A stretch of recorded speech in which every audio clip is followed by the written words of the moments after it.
Благодарам, председателе. Почитуван колега Танески, внимателно го слуша вашиот говор, посебно затоа што доаѓаме од ист град. И се чудам кој тоа вас ве убедил дека имаме брз одговор на кризата, дека мерките што ги донесе владата се однесуваат на сите граѓани и на секое работно место. Освен што не натера да се преиспитаме, што не зближи и сплоти во заедничката мака, пандемијата ни покаже кои се и какви се луѓето кои што ја водат државата. Не случајно ги спомнувам организаторите на свадби и настани, и двајцата сме од Охрид, и двајцата знаеме со што се соочува туризмот и угостителството. Ваучерот за туризам даде некои бенефиции на одредени граѓани, меѓутоа да не се навраќам наназад, ги кажав многу пати неговите негативни страни, ниту целосно, ниту правилно се искористи ваучерот, а имам информација и дека не се и се уште целосно исплатени.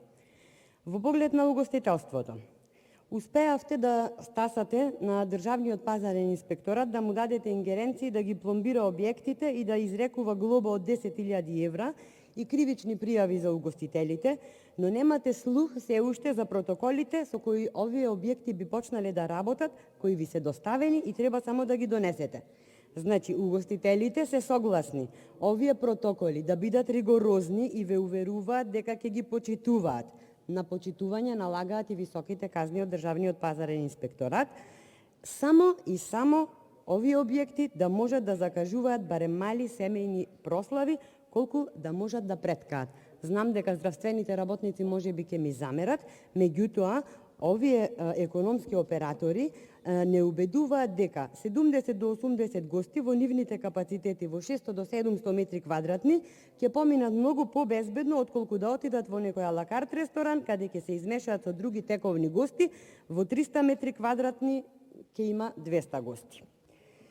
Во името на овие економски оператори, јас ве молам, не го убивајте угостителството, бидејќи со него ќе им дадете живот и на музичарите, и на фризерниците, и на бутиците, и на сите оние кои секој од вас ги спомна како најзагрозени сектори и граѓани.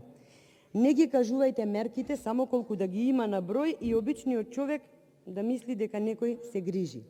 Од овие причини угостителите се незадоволни од вашите мерки со право, затоа што ниту се доволни, ниту со нив можат да ги решат проблемите и да ги покријат основните фиксни давачки.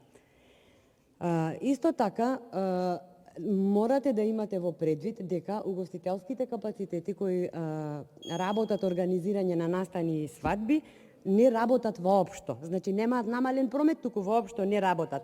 Ве молам, имајте ги предвид овие луѓе, во спротивно само ќе потврдите дека толку многу говорите колку што малку правите. Ви благодарам.